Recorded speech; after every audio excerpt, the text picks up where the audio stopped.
Bienvenidos Tarapacá en la Mira en Iquique Televisión, en esta oportunidad para conversar por primera vez en nuestro programa con una periodista, una destacada periodista de nuestra ciudad, con quien hemos compartido otras jornadas en Iquique Televisión, fundamentalmente los análisis políticos tras las elecciones, pero en esta oportunidad la hemos querido invitar para conversar respecto de lo que está pasando en nuestra ciudad, de lo que ha pasado en los últimos 20 años, porque ella es una periodista de dilatada trayectoria y muy destacada además en nuestra ciudad. Angelina Rojas, un placer estar acá contigo. Hola Reinaldo, un gusto también estar acá contigo, que hemos tenido tanta experiencia en el mundo de las comunicaciones.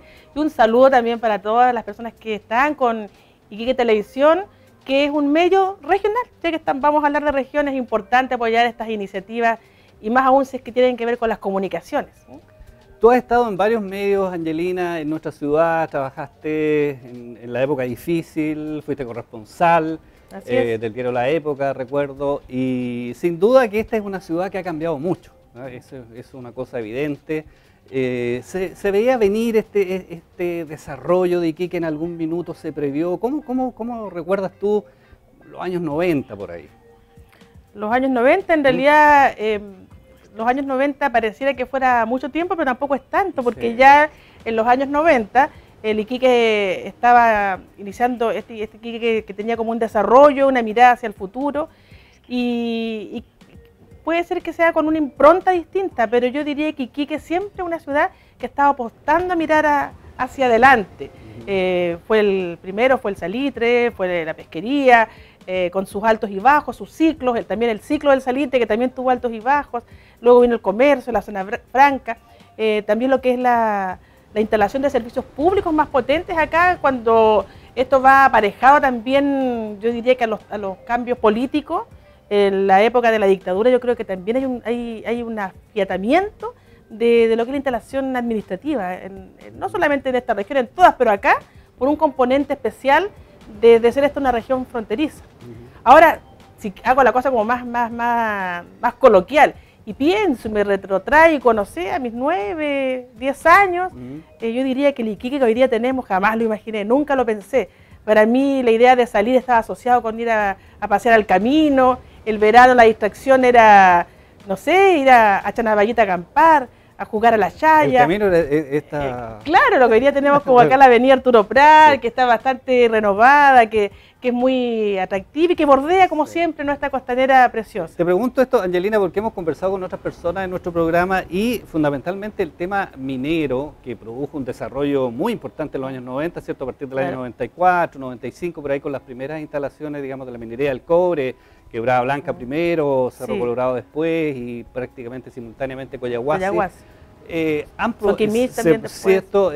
ha producido un desarrollo muy importante, un boom inmobiliario, ¿cierto? Que a ojos vistas todo el mundo lo ve. Pero conversando a veces con los Ceremis de Planificación, Juan Podestá, por ejemplo, ¿cierto? Que estuvo en los años 90. El Ceremi de Planificación por excelencia. Sí. Él me decía que la verdad es que como que la ciudad, ellos la pensaban, pero nunca pensaron que iba a ser tanto este boom que muy hemos explosivo. tenido, digamos, muy explosivo. Sí. Lo que pasa es que acá yo creo que con la zona franca ya se abrió una ventana hacia el mundo. Y empezó Iquique a desarrollarse, empezó a llegar gente de afuera, a instalarse acá porque veía que existían posibilidades de trabajo, de instalarse, había un clima favorable. Iquique como ciudad, como ambiente de ciudad también era muy atractivo. Y bueno, y después aparece la minería, como tú bien lo señalas, ya por los años 90, y esto tiene un flash, se dispara este tremendo desarrollo. Ahora yo creo que igual habría que preguntarse hacia dónde vamos, porque si bien hay un desarrollo como económico, natural, que ha generado un crecimiento a veces incluso desproporcionado o asimétrico, tanto en lo que uno ve como en las relaciones que se dan en la distribución de las riquezas, digamos, de algún modo más concreto, creo que habría que detenerse un poco a pensar bien hacia dónde vamos, qué queremos, qué pasa. No, yo creo que acá lo principal es entender que nosotros, con todo este agente importante de desarrollo de la minería, tenemos una impronta distinta, que es estar acá en una zona que es una zona fronteriza. Y eso nos hace distintos. Nos hace tener características especiales como región y donde muchas veces nosotros estamos más próximos a nuestros vecinos de los países del lado, aunque ahora andamos medio disgustados, que del centro político, que de la capital. Bueno, yo a Soria lo graficaba eso como los caciques del Mapocho y toda esa lingüística tan especial. Pero importante el aspecto que tú señalas, Angelina, porque efectivamente, cierto, todos los indicadores económicos, por ejemplo, señala que esta región, después de Antofagasta, probablemente va a ser la segunda región que más crece. Que, cierto, en desarrollo se dice, cierto, ya con el PIB regional, que va a estar por sobre los 24.000, 25.000 dólares, y Antofagasta ya llegó a esa cifra, ¿cierto? Pero surge esta pregunta y esta duda en muchas personas respecto de qué es lo que es desarrollo, digamos, desarrollo solamente, ¿cierto? Un PIB alto, ¿cierto? Como los países europeos, o hay otras cosas que a lo mejor nos hemos olvidado un poco en esta vorágine. Claro, yo creo que hay un concepto muy economicista. Bueno, primero no tenemos que olvidar que todo esto está instalado en un engranaje que tiene que ver con un modelo de corte neoliberalista que genera ciertas características. Entonces acá el desarrollo está asociado a un crecimiento económico. Bueno, ya de algún modo se graficó cuando se decía que se iba a crecer y lo que chorreara iba a caer a los que estaban más abajo y eso también iban a poder crecer. Entonces desde esa perspectiva a mí me parece que es un grave error entender el desarrollo con un criterio totalmente economicista. Yo creo que al desarrollo también hay que agregarle otros temas que son más importantes, que es la distribución del ingreso, que debe ser más equitativo, porque hoy día uno de los principales problemas que tenemos nosotros como país a nivel mundial es cómo se distribuyen las riquezas, cómo se distribuye el ingreso que tenemos como país. Para mí también el desarrollo tiene que ver con un tema de identidad cultural, con lo que somos desde nuestra región, desde nuestra ciudad, desde nuestro entorno. Entonces, si no se consideran esos factores, nosotros vamos a seguir siendo esta ciudad explosiva que crece y que tiene edificios tenemos una ciudad postal. Foto que tomemos de Iquique hoy día es vendible, sí, claro. Marca, ¿no es cierto? Tiene marketing, se pueden hacer afiches espectaculares. Pero ¿qué pasa? Digo, con el tema, por ejemplo, de la identidad. Yo trabajé mucho tiempo en un servicio público y me tocaba trabajar cuando estábamos Iquique, Arica, en una sola región. Sí. Cuando se cantaba el himno a Iquique, la mitad se lo sabía, la otra mitad no. Y los que se lo sabían, apabullados por los que venían de afuera, lo cantaban con menos ganas. Cuando iba a Arica, la ceremonia a lo mejor era más modesta, no sé, porque había tal vez menos desarrollo económico, claro. Había los ariqueños se bajonean mucho, pero cantaban su himno desde el corazón. Y la Arica, siempre Arica.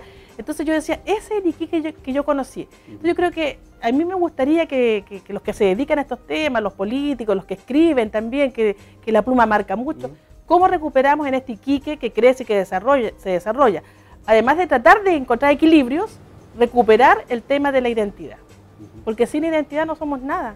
Y yo creo Sí, en ese ámbito, ¿qué pasa con el punto de vista político? ¿Cómo has visto tú la ciudad? Porque el año, ¿cierto?, 92, Soria fue electo en la primera elección, ¿cierto?, en democracia, después de la dictadura, y reemplazó a Mirta Dubós. Claro. Cosa que acaba de pasar, digamos, sí, hace... Soria Dubós. Claro, Soria Dubós. Pero es Soria Dubós, Soria Dubós. Claro, sí.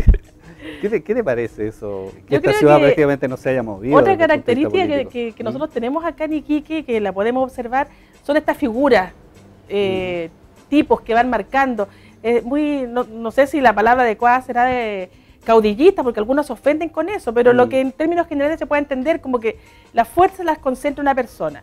Y lo tenemos figuras muy fuertes, Antonella, Fulvio Rossi, Jorge Soria, Mirta Dubós, quizás ellos representan generaciones más antiguas, pero vigente en cuanto a la adhesión de la gente, por lo que tú dices, ha ido un recambio de uno a otro, pero ha sido como una característica. Entonces, ¿qué es lo que a mí a veces me parece que acá, cuando estas figuras son muy potentes y son muy personalistas, empieza a primar muchas veces más el proyecto personal que el proyecto colectivo?